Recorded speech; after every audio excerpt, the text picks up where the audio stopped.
ইয়ামিন জানো, এক ধরনের সাপ বের হয়েছে, আর ওই সাপগুলা নাকি খুব ভয়ঙ্কর।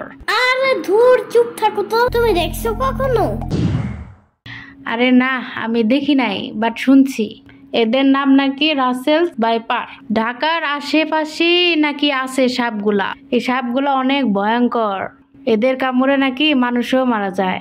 এমনি বললো না, আমার হাত বুট বেড়ে যাইতেছে। আরে তুমি হার্ট বুট বাড়াইও না।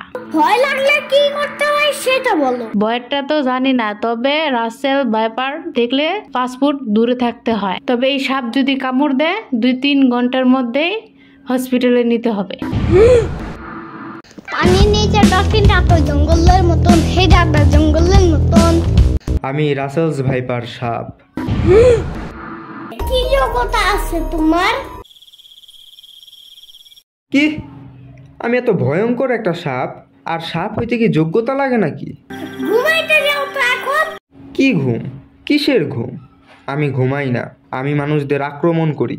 হা হা হা হা হা। ঢং বাদ দাও। কিসের ঢং? আরে আমি সাপ, রাসেলস ভাইপার সাপ, বিষাক্ত সাপ। ঢং বাদ দাও। কেন বাদ দিব? আচ্ছা, তুমি শুনছো না বাংলাদেশে রাসেলস ভাইপারের কামড়ে 80 জন মানুষ মারা গেছে? বলছিল তো, বাট কাহিনীটা ভুয়া। আরে ভুয়া না, ভুয়া না, দেখো এই সব কিছু সত্য। ভয় পাও আমাকে। হু হা হা হা হা।